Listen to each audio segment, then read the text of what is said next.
Pemirsa, pasangan Muhammad Djadin Wajad dan Arismaya Parahita optimis masih bisa maju Pilkada 2024 mendatang lewat jalur perseorangan.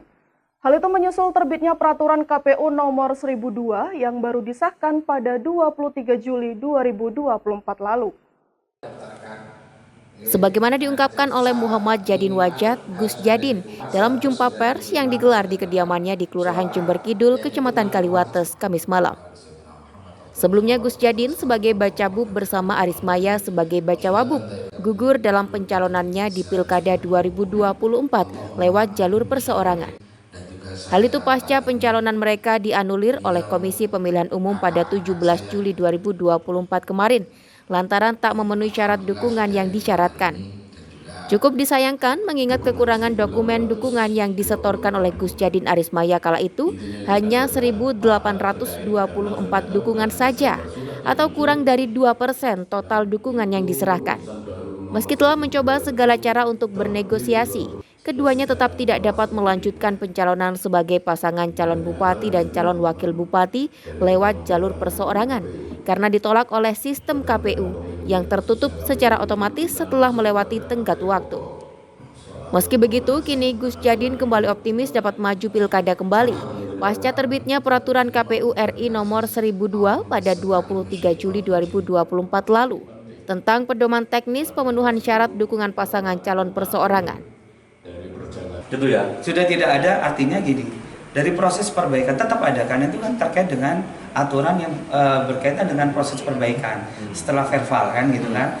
Lah, setelah tanggal 23 Juli 2024 itu harusnya sebelum kami melakukan gugatan, melakukan sidang di Bawaslu, itu sudah dinyatakan bahwa kita sudah masuk, nggak perlu ada sidang lagi. Karena data yang kita upload kemarin sudah melebihi dari kuota yang mereka syaratkan, yaitu sisa kekurangan yang hanya 85.000 sekian. Dan kita sudah menyetorkan data dukungan itu 166 sekian. Artinya dengan aturan yang sudah ada aturan baru itu, bagaimana sikap jenengan? Ya, karena kita tahunya dalam proses ini setelah ada sidang, untuk itu nanti kita akan mungkin secara dengan arahan dari lawyer hukum, kita akan cabut gugatan kita karena kita sudah ada kepastian hukum bahwa kita sudah bisa melanjutkan ke proses berikutnya. Kalau perlu nanti kita akan ada somasi, melakukan langkah-langkah hukum berikutnya ketika tidak ada kesepakatan yang bisa diambil atau ketika pihak KPU tetap mempertahankan dengan keputusan kemarin tidak meloloskan kami dalam pendaftaran perbaikan yang kedua ini. Sementara Arismaya Parahita, bacawabub Gus Djadin meminta KPU Jember mencabut keputusan yang menggugurkan pencalonan pihaknya, menyusul terbitnya peraturan baru.